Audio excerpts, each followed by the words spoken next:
అమాంతం పెరిగిన జగన్ గ్రాఫ్. ఈ టైటిల్ చూసిన తర్వాత మీకు ఒక అనుమానం కలగవచ్చు. వైసీపీ పార్టీలో జరుగుతున్నటువంటి పరిణామాలేంటి, ఆ పార్టీలో ఉన్నటువంటి నాయకులందరూ కూడా రాజీనామా చేసి అధికార పార్టీలో చేరుతూ ఉంటే మరి ఏ రకంగా జగన్మోహన్ రెడ్డి గ్రాఫ్ పెరుగుతుంది, మరి ఏ రకంగా కూటమి సర్కార్ యొక్క గ్రాఫ్ తగ్గుతుంది అనే అనుమానం ప్రతి ఒక్కరికి వస్తుంది. ఇక్కడ జగన్మోహన్ రెడ్డి గ్రాఫ్ పెరుగుతుంది కాబట్టే, ఈ అంశానికి సంబంధించి చర్చ జరగకూడదు కాబట్టే డైవర్ట్ పాలిటిక్స్లో భాగంగా ఈ పార్టీలో ఉన్నటువంటి బలమైనటువంటి నాయకులని అధికార పార్టీలో చేర్చుకోవడం ద్వారా ఈ అంశానికి సంబంధించి ప్రజల్లో చర్చ జరుగుతుంది. వైసీపీ పార్టీ బలహీనపడింది, ఆ పార్టీలు ఉంటే భవిష్యత్తు ఉండదని అందరూ కూడా అధికార పార్టీలో చేరుతూ ఉన్నారు, అధికార పార్టీ అద్భుతంగా పనిచేస్తుందని చెప్పి మరి ఈ నాయకులు భావించారు కాబట్టి ఆ పార్టీలో చేరుతున్నారు అనేటువంటి చర్చ జరగాలి. వీళ్ళు ఇస్తానన్నటువంటి హామీలకు సంబంధించి కానీ, వీళ్ళ పథకాలకు సంబంధించి కానీ, వీళ్ళ అవినీతికి సంబంధించి కానీ ఎక్కడ కూడా చర్చ జరగకూడదనే ఉద్దేశంతోనే ఈ పార్టీలో ఉన్నటువంటి నాయకులు నయానా భయానా పదవులు ఇంకో రకంగా చెప్పి పార్టీలో చేర్చుకునేటువంటి ప్రయత్నం చేస్తూ ఉన్నారు. కూటమి సర్కార్ గ్రాఫ్ తగ్గింది అని చెప్పి కూటమి పార్టీకి చెందినటువంటి నాయకులు ఒప్పుకుంటూనే దానికి వాళ్ళు చెప్పే కారణాలంటే మీ మైండ్ బ్లాక్ అవుతుంది, దిమ్మ తిరిగిపోతుంది. కానీ ఈ తగ్గినటువంటి గ్రాఫ్ అంతా కూడా జగన్ ఖాతాలో పడలేదంట, దానికి కూడా వాళ్ళు కారణాలు చెప్తూ ఉన్నారు. ఏంటి ఆ కారణాలు ఏందనేది మనం వీడియోలో మాట్లాడుకుందాం. వీడియో కొంత లెంతీగా కూడా ఉండొచ్చు, ఎండింగ్ వరకు చూడండి, మీ అభిప్రాయాన్ని కామెంట్ రూపంలో పెట్టండి. కూటమిని ప్రజలు అసాధారణ మెజారిటీతో గెలిపించారు కాబట్టి 164 సీట్లు వచ్చాయి. ఏంటి మీకు ఏమైనా డౌట్ వస్తుందా? ప్రజలు ఎక్కడ అసాధారణ మెజారిటీతో గెలిపించారు, ఆ గెలుపుకు వేరే కారణం కదా అని చెప్పి మీరు అనుకొని ఉండొచ్చు. కానీ దానికి సంబంధించిన ఆధారం మన దగ్గర లేవు కాబట్టి ఏదేమైనా వాళ్ళైతే ఏ రకంగా వచ్చినా కూడా అధికారులు అయితే ఉన్నారు కాబట్టి మరి అంతటి అద్భుతమైనటువంటి అవకాశాన్ని మళ్ళీ వాళ్ళు సద్వినియోగం చేసుకొని ప్రజలకు వాళ్ళు ఇస్తానన్నటువంటి హామీలను ఇవ్వాల్సిన అవసరం ఉంటుంది. కానీ వీళ్ళు ఇస్తున్నారా? లేదు. 5 సంవత్సరాలు రావాల్సినటువంటి వ్యతిరేకత 5 నెలల్లోనే వచ్చినటువంటి పరిస్థితి. మరి ఇంతటి వ్యతిరేకత రావడానికి కారణాలంటే వీళ్ళ గ్రాఫ్ పడిపోవడానికి కారణాలు ఏంటి అనేది మనం చూస్తే, ఈ గ్రాఫ్ పడిపోవడానికి సంబంధించి ఏ పెద్ద పెద్ద సర్వే సంస్థలు సర్వే చేయలేదు. స్వయంగా కూటమి పార్టీకి సంబంధించినటువంటి వాళ్ళు తీసుకున్నటువంటి ఫీడ్బ్యాక్ ఆధారంగానే వాళ్ళ గ్రాఫ్ ఏందనేటువంటిది చాలా క్లియర్గా అర్థమవుతున్నటువంటి పరిస్థితి. ఏదైతే వాళ్ళు అమలు చేస్తున్నటువంటి పథకాలకు సంబంధించి ప్రజల నుంచి ఫీడ్బ్యాక్ తీసుకునేటువంటి ప్రయత్నం చేస్తూ ఉన్నారో ఇక్కడ కూడా మీకు డౌట్ వస్తుంటుంది, వీళ్ళు ఎక్కడ పథకాలు అమలు చేశారని. ఎన్నో కొన్ని అయితే చేశారు కదా.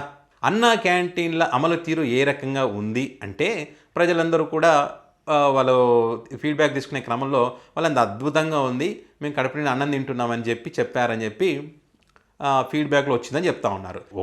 అన్న క్యాంటీన్లో ఎంతమంది అన్నం తింటున్నారు, ఎంతమంది సంతృప్తిగా ఉన్నారు, మరి మిగతా పేదవాళ్ళకి సంబంధించి ఎక్కడ ఆలోచిస్తున్నారు? ఇంటికే పింఛన్లు పంపిస్తున్నాం కదా, ఎట్లా ఉంది, మీరు సంతృప్తిగానే ఉన్నారని చెప్పి వీళ్ళు క్వశ్చన్ అడుగుతున్నటువంటి క్రమంలో గతంలో కన్నా 1000 రూపాయలు ఎక్కువ వచ్చింది కాబట్టి పింఛన్ తీసుకున్న వాళ్ళు ఏమంటారు, బాగుందయ్యా, టైంకి వస్తుందయ్యా అంటారు. అయితే ప్రజలు ఏమనుకుంటున్నారంటే ఇది ఇంటింటికి తీసుకొచ్చేటువంటి కార్యక్రమం తీసుకొచ్చింది జగన్మోహన్ రెడ్డి వల్లే వీళ్ళు కూడా ఇంటికి తీసుకొచ్చి ఇవ్వాల్సినటువంటి పరిస్థితి ఉంది. కొంతమంది పింఛన్లను అయితే తీసేస్తున్నారు, వాళ్ళ బాధ గురించి పట్టించుకోవట్లేదు, వాళ్ళు మాత్రం అసంతృప్తి ఉందనేటువంటి ఆ విషయాన్ని మాత్రం వీళ్ళు పైకి చెప్పలేనటువంటి పరిస్థితి.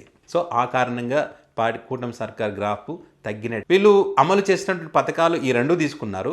మరి ఫ్రీ ఇసుక కూడా చాలా గొప్పగా చెప్పుకున్నారు కదా. మరి ఫ్రీ ఇసుక గురించి మరి ఫీడ్బ్యాక్ ఎందుకు తీసుకోలేదు, దాని ఆప్షన్ ఎందుకు పెట్టలేదు, దాని గురించి ప్రజలు ఎందుకు అడగలేదంటే వాళ్ళకి తెలుసు తీవ్రమైనటువంటి వ్యతిరేకత ఈ ఫ్రీ ఇసుకల్లో వస్తుందని చెప్పి. ఫ్రీ ఇసుక సంగతి దేవుడెరుగు, కనీసం అందుబాటులో ఉండదు, ఫ్రీగా తీసుకునేటువంటి అవకాశం లేదు. గతంలో కంటే ఎక్కువగా డబ్బులు పెట్టి తీసుకోవాల్సినటువంటి పరిస్థితి ఇప్పుడు అందరికి వచ్చింది. భారీ అవినీతికి పాల్పడుతున్నటువంటి పరిస్థితి. ప్రధాన ఆర్థిక వనరు ఇసుక. సో దీనికి సంబంధించి అంత ఈజీగా వదిలిపెడతారా? వదిలిపెట్టరు. కాబట్టి వాళ్ళు దోచుకోవడానికే సరిపోతుంది, కానీ పేదోడికి ఇసుక ఎక్కడ అందుతుంది? అందడం లేదు. కాబట్టి దీన్ని మనం అడగకూడదు, అడిగితే తీవ్రమైనటువంటి వ్యతిరేకత వస్తుంది. అందుకని వీళ్ళు అడగలేదు. ప్రజలు ఏమనుకుంటున్నారు, వీళ్ళకన్నా జగన్మోహన్ రెడ్డే నయం. గతంలో జగన్మోహన్ రెడ్డి ఉన్నప్పుడు మేము ఇచ్చినటువంటి డబ్బులైనా కనీసం ప్రభుత్వంలో ఖాతాలో జమ అయ్యేటివి, ఆ డబ్బులు తిరిగి మనకు పథకాల రూపంలో మాకు వచ్చేవి. కాబట్టి జగన్మోహన్ రెడ్డి పాలసీ బాగుంది అనేటువంటి అభిప్రాయం ప్రజల్లో ఉంది. వీళ్ళ పాలసీ వీళ్ళకి నచ్చలేదు. ఫ్రీ ఇసుక అన్న కూడా వీళ్ళకి నచ్చలేదు.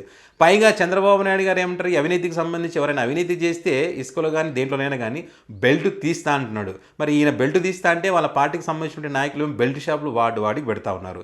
మరి ప్రతి చోట ఎక్కడ చూసినా బెల్ట్ షాపులే ఉన్నాయి. మరి ఆ బెల్ట్ షాపులు కూడా నడిపేది ఎవరు? ఆ పార్టీకి సంబంధించినటువంటి వాళ్ళే. దానికి కూడా మళ్ళీ వాళ్ళు గొడవ పడ్డం. సో ఈ రకంగా గొడవలు, అవినీతికి పాల్పడడం ఇవన్నీ జరుగుతూ ఉంటే ప్రజలు ఎక్కడ సంతోషంగా ఉంటారు? వాళ్ళు ఎక్స్పెక్ట్ చేసింది ఏంటి, వీళ్ళు చేస్తున్నది ఏంటి? జగన్మోహన్ రెడ్డి ఇచ్చినటువంటి ఇళ్లకు సంబంధించి బాత్రూమ్లతో సమానం, ఇవి బాత్రూమ్ల కన్నా దారుణంగా ఉన్నటువంటి చెప్పినటువంటి పరిస్థితి. సో ఇప్పుడు వీళ్ళు వచ్చిన తర్వాత ఏమైనా ఇండ్లు ఇచ్చారా, ఎక్కడన్నా పట్టాలు ఇచ్చారా, ఎవరికైనా స్థలం ఇచ్చారంటే ఏమీ లేదు. ఇక్కడ స్థలం కావాలని, ఇల్లు కావాలని కూడా లంచం ఇచ్చేటువంటి పరిస్థితి. స్వయంగా ఆ పార్టీకి సంబంధించినటువంటి నాయకులు, పెద్ద పెద్ద లీడర్లే మీకు ఏమైనా మహిళలు ఏదైనా పథకాలు అడిగితే కనుక మీరు నా దగ్గరకు వస్తే మీకు కావాల్సిన పథకాలు ఇస్తామని చెప్పేటువంటి దారుణమైనటువంటి పరిస్థితి ఉంది. సో ఇలాంటప్పుడు మరి గ్రాఫ్ పడిపోక పెరుగుతుందా? ఖచ్చితంగా పడిపోతుంది, ఖచ్చితంగా వ్యతిరేకత వస్తుంది.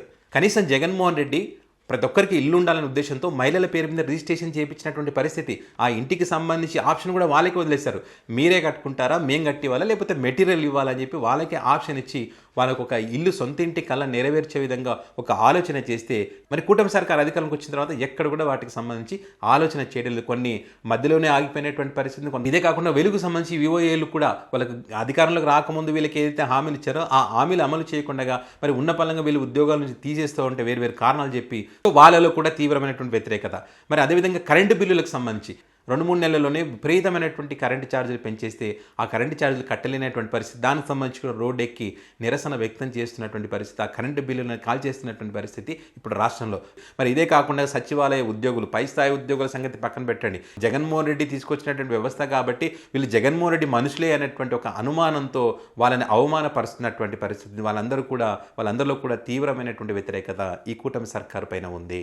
మరి గ్రాఫ్ పడిపోకుండా ఏ రకంగా ఉంటుంది? ఖచ్చితంగా గ్రాఫ్ పడిపోతుంది. వాలంటీర్ల నుంచి తీవ్రమైనటువంటి వ్యతిరేకత, మహిళల నుంచి ఫ్రీ బస్సు రాలేదనే తీవ్రమైనటువంటి వ్యతిరేకత, ఈ తల్లికి వందన డబ్బులు పడలేదని చెప్పి వాళ్ళ నుంచి తీవ్రమైనటువంటి వ్యతిరేకత, మరి విద్యా కానుక అన్నారు, కళలకు రెక్కాలన్నారు. మరి ఇన్ని కారణాలు పెట్టుకున్న తర్వాత గ్రాఫ్ పడిపోతుందా, పడిపోదా? వీళ్ళు ఏమంటారు, మేము వచ్చి 5-6 నెలలు అయింది కదా, 5-6 నెలలకి అన్నీ జరిగిపోతాయా, ఇట్లా ఎక్స్పెక్ట్ చేయడం కరెక్ట్ కాదని చెప్పి వీళ్ళు అంటారు. మరో పక్క ఏమంటారు, వచ్చిన 2-3 రోజుల్లోనే అద్భుతాలు జరిగిపోయినాయి, అమరావతి వెలిగిపోతుంది, రోడ్లు అద్దంలా మెరిసిపోతున్నాయి, ఎక్కడ చూసిన ఒక పండుగ వాతావరణం ఉంది, ఎక్కడ చూసిన అభివృద్ధి చకాచక జరిగిపోతుంది, పోలవరం పూర్తి అయిపోయింది, లక్షల కోట్ల పెట్టుబడులు రాష్ట్రానికి వస్తున్నాయి, లక్షల ఉద్యోగాలు వస్తున్నాయని చెప్పి మరి ఏ రకంగా చెప్తా ఉన్నారు? మరి 5-6 నెలల్లో సాధ్యం కాదని మీరే అంటారు, ఇవి 5-6 నెలలు ఇవన్నీ సాధ్యమైన అని చెప్పి ఏ రకంగా మళ్ళీ చెప్తా ఉంటారు మీరు. అంటే వీళ్ళు చెప్పేవన్నీ కూడా అబద్ధాలు. ఇది ప్రజలకు చాలా క్లియర్గా అర్థమైంది కాబట్టి గ్రాఫ్ కూటమి సర్కార్ యొక్క గ్రాఫ్ పడిపోయింది. పవన్ కళ్యాణ్ వర్సెస్ నారా లోకేష్, వీళ్ళ మధ్య ఆధిపత్య పోరు ఎక్కువైంది. దీనికి సంబంధించి పవన్ కళ్యాణ్ అనేక సందర్భాల్లో ఆయన మాట్లాడుతున్నటువంటి మాటలు కనుక మీరు వింటే చాలా క్లియర్గా అర్థమవుతుంది వీళ్ళ మధ్య ఆధిపత్య పోరుకు సంబంధించి మరి రచ్చ నడుస్తుందా లేదనేటువంటిది పవన్ కళ్యాణ్ గారి మాటలు వింటే ఎవరికైనా అర్థమవుతుంది. సో వీటన్నిటికి సంబంధించి ప్రజలు ఏమనుకుంటున్నారు, పొత్తులో భాగంగా గెలిచి ప్రభుత్వాలు ఏర్పాటు చేస్తే ఇదే రకమైనటువంటి పరిస్థితి ఉంటుంది. వాళ్ళ ఆధిపత్య పోరు కోసం ప్రయత్నం చేస్తారు తప్పితే ప్రజల భవిష్యత్తుకు సంబంధించి, ప్రజల సంక్షేమ పథకాలకు సంబంధించి ఎక్కడ ఆలోచన చెయ్యరు. కాబట్టి మేము అనుకున్నది వేరు, ఏదో జరుగుతుంది అనుకుంటే ఇక్కడ జరుగుతున్నది వేరు అనేటువంటి ఆ ఆలోచనతో ఆ ప్రజలు ఉన్నారు. కాబట్టి ఇదే కాదు, నారా లోకేష్ వల్ల టీడీపీ పార్టీలో ఉన్నటువంటి సీనియర్లలో కూడా తీవ్రమైనటువంటి వ్యతిరేకత వచ్చింది. మరి దానికి సంబంధించి సీనియర్లు కూడా మరి యనమల రామకృష్ణుడు ఏ రకంగా లేఖ రాసడం మనం చూసాం. సో అనేక మంది సీనియర్లు ఇదే రకమైనటువంటి బాధపడుతూ ఉన్నారు. కొన్ని చోట్ల కార్యకర్తలు కూడా బాధపడుతున్నటువంటి పరిస్థితి ఉంది. అంటే ప్రజల్లోనే కాదు, పార్టీలో కూడా వ్యతిరేకత ఉన్నటువంటి పరిస్థితి. సో ఇలా అనేక రకాల కారణం వల్ల కూటమి సర్కార్ గ్రాఫ్ పడిపోయినటువంటి మాట వాస్తవం. కానీ ఈ కూటమికి చెందినటువంటి నాయకులు, మేధావులు చెప్పేది వింటే నిజంగా మీ దిమ్మ తిరిగిపోతుంది. ఇదే అసలైన ట్విస్ట్ అని చెప్పాను కదా, ఇక్కడ వాళ్ళు చెప్పే కారణాలు వినండి. నిజంగా ఇంత గొప్పగా ఎవరు చెప్పరనుకుంటే నాకు తెలిసి. కూటమి గ్రాఫ్ పడిపోవడానికి కారణాలు ఎమ్మెల్యేల అవినీతో, లేకపోతే ఇసుకకు సంబంధించో, లేకపోతే సూపర్ 6 పథకాలకు సంబంధించో, లేకపోతే నారా లోకేష్ యొక్క ఆధిపత్యమో, లేకపోతే పవన్ కళ్యాణ్ వర్సెస్ నారా లోకేష్ యొక్క ఆధిపత్యమో, లేకపోతే సీనియర్ల అసంతృప్తో, పార్టీలో ఉన్నటువంటి కార్యకర్తల అసంతృప్తే కాదంట. దానికి అసలైన కారణాలు ఏం చెప్తున్నారంటే వాళ్ళు దిమ్మ తిరిగిపోయే కారణాలు ఇవి. ఆ గ్రాఫ్ పడిపోయినటువంటి మాట వాస్తవమే. ఈ గ్రాఫ్ ఏది కూడా జగన్మోహన్ రెడ్డి ఖాతాలో చేరలేదు. ఎందుకంటే దానికి ప్రధాన కారణం ఏంటంటే ఏదైతే ప్రజలు ఎక్స్పెక్ట్ చేశారో అవన్నీ ఇక్కడ జరగట్లేదంట. అవి ఏంటివి అంటే రఘురామకృష్ణరాజుకు సంబంధించి న్యాయం జరగలేదంట. జగన్మోహన్ రెడ్డి ముఖ్యమంత్రిగా ఉన్నప్పుడు ఏ రకంగా ఇబ్బంది పెట్టారో ఇబ్బంది పెట్టినటువంటి వాళ్ళని అరెస్ట్ చేయలేదు, వాళ్ళకి శిక్ష పడలేదు. కాబట్టి ప్రజలు అసంతృప్తితో ఉన్నారంట. సో ఆ కారణంగా పార్టీ యొక్క గ్రాఫ్ తగ్గింది, కొంచెం వ్యతిరేకత పెరిగిందంట. ఇమీడియట్గా ఆ రఘురామకృష్ణరాజు బాధ పెట్టిన వాళ్ళు ఉంటే వాళ్ళని అరెస్ట్ చేస్తే ప్రజల్లో ఉన్నటువంటి వ్యతిరేకత పోతుందంట. అదేవిధంగా ముంబై నటికి సంబంధించి కూడా ఆమె కూడా అన్యాయంగా ఒక మహిళను వేధించారు కాబట్టి ఆమె విషయంలో కూడా న్యాయం జరిగితే బాగుంటుందని చెప్పి ప్రజలు కోరుకుంటున్నారంట. ఆ విషయంలో వ్యతిరేకత ఉందంట కూటమి పైన.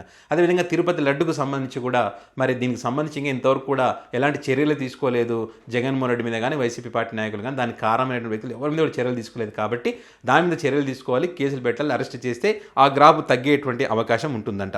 మరి ఇదే కాకుండా చంద్రబాబు నాయుడు గారు అరెస్ట్కి సంబంధించి అప్పుడు అక్రమంగా అరెస్ట్ చేశారు, ఆయన తప్పు చేయకపోయినా కూడా 53 రోజులు జైల్లో పెట్టారు. సో మరి ఎందుకని చంద్రబాబు నాయుడు గారు ఇప్పుడు అంతటి ఇబ్బందులు పెట్టినటువంటి చంద్రబాబు నాయుడు, ఇబ్బంది పడినటువంటి చంద్రబాబు నాయుడు గారు వీళ్ళ మీద ఎందుకని చర్యలు తీసుకోవాలి, వీళ్ళ మీద ఎందుకు జాలి చూపిస్తున్నాడు, సో ఇది కరెక్ట్ కాదని చెప్పి దాని పట్ల కూడా అసంతృప్తితో ఉన్నారంట ప్రజలు. మరి ఇదే కాకుండా ఆదాని కేసుకి సంబంధించి కూడా అడ్డంగా దొరికిపోయినటువంటి జగన్మోహన్ రెడ్డిని ఎందుకని చంద్రబాబు నాయుడు వదిలేస్తారు, ఇమీడియట్గా దానికి సంబంధించి జగన్మోహన్ రెడ్డిని అరెస్ట్ చేసి జైల్లో వేయాలి, వైసీపీ పార్టీ నాయకుల మీద ఉన్నటువంటి అనేక కేసులకు సంబంధించి కూడా వాళ్ళని అరెస్ట్ చేసి జైల్లో వేయాలి. సో ఇవన్నీ చేయని కారణంగా తీవ్రమైనటువంటి వ్యతిరేకత వచ్చింది, ప్రజలు అసంతృప్తితో ఉన్నారు. కాబట్టి ఇమీడియట్గా ఇలాంటి సైకోలు, షాడిస్టులు వీళ్ళని బయట పెట్టడం వల్ల కరెక్ట్ కాదు, వాళ్ళ మీద జాలి చూపించడం కరెక్ట్ కాదు. చంద్రబాబు నాయుడు గారు కానీ పవన్ కళ్యాణ్ గారు కానీ ఇమీడియట్గా వాళ్ళని అరెస్ట్ చేసి జైలు వేస్తే ఈ వ్యతిరేకత అనేది పోవడానికి అవకాశం ఉంటుందని చెప్పి వీళ్ళ యొక్క ఆలోచన, వీళ్ళ యొక్క అభిప్రాయం, వీళ్ళు చెప్పడం, కారణాలు చెప్పడం ఇది. ఎవరెన్ని కారణాలు చెప్పినా ఏదేమైనా కూడా అసలు కారణాలు ప్రజలకు తెలుసు. ప్రజలు ఇబ్బందులు పడుతున్నారా లేదా, పథకాలు అమలు అవుతున్నాయా లేదా, అవినీతి జరుగుతుందా లేదా, కార్యకర్తలు అసంతృప్తితో ఉన్నారా లేదా, మరి ఆ పార్టీల సీనియర్లు అసంతృప్తితో ఉన్నారా లేదా, మరి ఆధిపత్య పోరు నడుస్తుందా లేదా, ఇవన్నీ మనకు బయట కనిపిస్తూ ఉన్నాయి కదా. కొన్ని వాళ్ళ పత్రికలు కూడా రాస్తూ ఉన్నాయి కదా. హడావిడి హంగామా తప్ప అభివృద్ధి కానీ పథకాలు అమలు చేసే విషయం కానీ ఏం లేదు, కేవలం డైవర్ట్ పాలిటిక్స్కే పరిమితం అయ్యారనేటువంటి అభిప్రాయాలు కూడా ఉన్నాయి కదా, వాళ్ళు కూడా చెప్తా ఉన్నారు కదా. సో ఎన్ని చెప్పినా కూడా అది దాగదు. అయితే ఇక్కడ కూటమి సర్కార్ గ్రాఫ్ తగ్గడం వల్ల జగన్మోహన్ రెడ్డి గ్రాఫ్ పెరిగిందా, మరి జగన్మోహన్ రెడ్డి ప్రత్యేకంగా చేసింది ఏం లేదంటే దానికి సంబంధించి కూడా ప్రజలకు అర్థమైంది ఎవరి పాలన బాగుంది. కంపేర్ చేసుకుంటారు ఖచ్చితంగా. అరే జగన్మోహన్ రెడ్డి గారు ఉన్నప్పుడు ఏ రకంగా పథకాలు అందించారు, వీళ్ళు వచ్చిన తర్వాత ఏ రకంగా పథకాలు అందిస్తున్నారు. జగన్మోహన్ రెడ్డి గారికి ఉన్నటువంటి 5 సంవత్సరాల కాలంలో పాలన అందించలేకపోయారు, మంచి పాలన ఇవ్వలేకపోయారని చెప్పారు. కానీ జగన్మోహన్ రెడ్డి గారికి ఉన్నటువంటి టైం 3 సంవత్సరాలే. ఈ 3 సంవత్సరాల కాలంలో అంటే కరోనా కష్టకాలంలో కూడా వాళ్ళు జగన్మోహన్ రెడ్డి ఏదైతే చెప్పారో ఆ పథకాలకు సంబంధించి అన్నీ కూడా అమలు చేసేటువంటి ప్రయత్నం చేస్తారు, ఉన్నంతలో మంచి పాలన అందించేటువంటి ప్రయత్నం చేస్తారు. కొన్ని కారణాల వల్ల వాళ్ళ పార్టీ మరి 11 సీట్ల 10 సీట్ల 1 సీట్ అనే విషయం పక్కన పెడితే కనుక వాళ్ళు ఓడిపోవడం జరిగింది. ఓడిపోయినా కూడా వాళ్ళకు వచ్చినటువంటి ఓటింగ్ శాతం 40%. అంటే ఇది మామూలు విషయం కాదు. సో ఈ 40% ప్రజల కోసం, ఈ నమ్మినటువంటి పార్టీని నమ్మినటువంటి 40% ప్రజల కోసం, వీరితో పాటు అధికార పార్టీకి ఇప్పుడైతే వాళ్ళని గెలిపించారో వాళ్ళకు ఓట్లు వేసి మోసపోయినటువంటి వారి కోసం ఇప్పుడు జగన్మోహన్ రెడ్డి రోడ్ ఎక్కినటువంటి పరిస్థితి.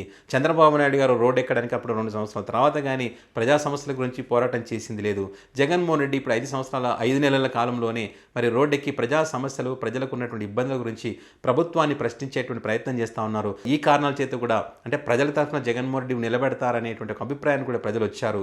పైగా ఈ కూటమి పదే ప్రతి అంశానికి సంబంధించి జగన్నామస్మరణ చేయడం తప్పితే వీళ్ళు చేస్తానన్న విషయానికి సంబంధించి ఎక్కడ కూడా మాట్లాడట్లేదు. ప్రతిదీ కూడా ఏదైతే గతంలో ఎన్నో ఆరోపణలు చేశారో అవన్నీ కూడా అబద్ధాలనేటువంటిది తేలిపోయింది. సో ఈ కారణం చేత ఇన్ని అబద్ధాలు చెప్పి వీళ్ళు అధికారంలోకి వచ్చారా అనేటువంటి అభిప్రాయం ప్రజల్లో బలంగా ఉంది. కాబట్టి వాళ్ళ గ్రాఫ్ తగ్గింది, జగన్మోహన్ రెడ్డి గ్రాఫ్ పెరిగింది. సో ఈ గ్రాఫ్ పెరగడం వల్ల తగ్గడం వల్ల ఇప్పటికిప్పుడు ఎలక్షన్స్ అయితే లేవు. కానీ మరి భవిష్యత్తులో రానున్న రోజులు తగ్గినటువంటి గ్రాఫ్ని కూటమి సర్కారు పెంచుకుంటుందా లేదన్న చూడాలి. ఈ పెరిగినటువంటి గ్రాఫ్ని జగన్మోహన్ రెడ్డి అదే రకంగా నిలబెట్టుకుంటాడా, ఇంకా పెంచుకుంటాడా, లేకపోతే ఇంకా దిగజారుతుందా అనేది మాత్రం కాలమే సమాధానం చెప్తుంది. వీళ్ళు తీసుకునేటువంటి నిర్ణయాలను బట్టి అది ఆధారపడి ఉంటుంది. సో ఏదేమైనా కూడా గ్రౌండ్ లెవెల్లో వాస్తవ పరిస్థితులు ఏంటి, నిజంగానే కూటమి సర్కార్ గ్రాఫ్ తగ్గిందా, ఎమ్మెల్యేల అవినీతి పెరిగిపోయిందా, మరి పథకాల అమలు విషయంలో వీళ్ళు ఫెయిల్యూర్ అయ్యారని చెప్పి ప్రజలు భావిస్తున్నారా, మరి గత పాలనకి ఇప్పుడు పాలనకి కంపేర్ చేసుకుంటున్నారా, ఎవరి పాలన బాగుంటుంది, ఎవరి పాలన బాగుందని ప్రజలు భావిస్తున్నారు అనేటువంటి అంశాలకు సంబంధించి మీ దగ్గర ఉన్నటువంటి సమాచారాన్ని కామెంట్ బాక్స్లో కామెంట్ చేయండి.